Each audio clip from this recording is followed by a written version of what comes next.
السلام علیکم فرینڈز، کیسے ہیں آپ؟ امید کرتا ہوں کہ آپ خیر و عافیت سے ہوں گے۔ میرے یوٹیوب چینل عمران میڈیکل والا پہ آپ کو خوش آمدید کہتے ہیں۔ آج ہم جس پروڈکٹ کا ریویو کرنے والے ہیں وہ ہے سیرپ گیوسکون۔ تو اس کے بارے میں ہم آپ کو معلومات دیں گے، اس کے فوائد، طریقہ استعمال، نقصانات اور دوسری ادویات کے ساتھ اثرات کے بارے میں مکمل معلومات فراہم کریں گے۔ کائنڈلی اگر ابھی تک آپ نے ہمارا چینل سبسکرائب نہیں کیا تو چینل کو سبسکرائب کر لیں اور ساتھ کھڑے بیل آئیکن کو دبا دیں تاکہ اس طرح کی آنے والی ہر مفید ویڈیو جو ہے سب سے پہلے آپ کو ملتی رہے۔ گیوسکون جو سیرپ ہے وہ معدے میں گیس، تیزابیت اور ہارٹ برن میں استعمال کیا جاتا ہے۔ گیوسکون یہ ایک اینٹی ایسڈ ہے، یعنی کہ یہ ایسڈ کو ختم کرتا ہے۔ شربت ہے جو کہ ایسڈ تیزابیت کو بالکل بھی ختم کر دیتا ہے۔ گیوسکون معدہ میں جلن کرینا، رات کو سو کر صبح اٹھنا اور صبح کو منہ میں کڑواہٹ اور ذائقہ کا خراب ہونا، تو ایسی صورت میں بھی گیوسکون کا استعمال کیا جاتا ہے۔ گیوسکون اس کا جو فلیور ہے وہ پیپرمنٹ کا ہوتا ہے جو کہ پینے کے ساتھ ہی معدہ میں ٹھنڈک کا احساس دیتا ہے۔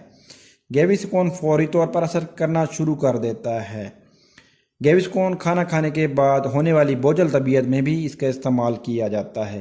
گیوسکون کا استعمال کھانا اگر ہضم نہ ہو رہا ہو تو اس میں بھی گیوسکون کا استعمال کیا جاتا ہے۔ گیوسکون گیس کی وجہ سے بھوک نہ لگتی ہو تو اس صورت میں بھی اس کا استعمال کیا جاتا ہے۔ گیوسکون کا استعمال معدہ میں سوزش کی وجہ سے بھاری پن ہو تو اس میں بھی اس کا استعمال کیا جاتا ہے۔ تو سب سے پہلے اس کی خوراک کی بات کرتے ہیں، تو آپ نے اس کو کتنی خوراک میں لینا ہے اور کتنی عمر سے یا کتنی عمر تک آپ اس کو لے سکتے ہیں۔ تو جو سب سے پہلے 12 سال سے کم عمر بچے ہیں آپ ان کو دینے سے احتیاط کریں۔ اس کے بعد جو ہے بچوں میں 12 سال سے جو بڑے ہیں ان میں ایک چمچ صبح دوپہر شام، یا ایک چمچ صبح ایک دوپہر ایک شام دے سکتے ہیں، اور بڑوں کے لیے جو ہے 2 چمچ صبح 2 دوپہر 2 شام، اور کھانے کے بعد 2 دفعہ بھی لے سکتے ہیں۔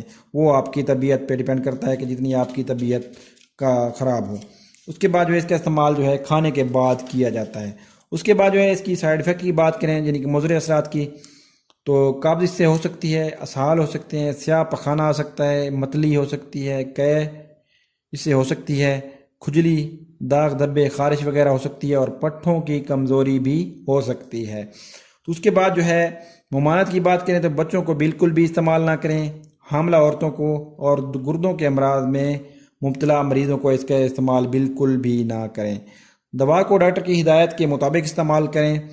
دوا کو جو ہے خود سے شروع یا بند بالکل بھی نہ کریں۔ امید کرتا ہوں کہ یہ میری جو آج کی معلوماتی ویڈیو تھی آپ کو بہت پسند آئی ہوگی۔ اگر آپ کا جواب ہاں میں ہے تو اس کو لائک، شیئر اور کمنٹ ضرور کیجیے گا۔ اوکے دوستو، اللہ حافظ، فی امان اللہ۔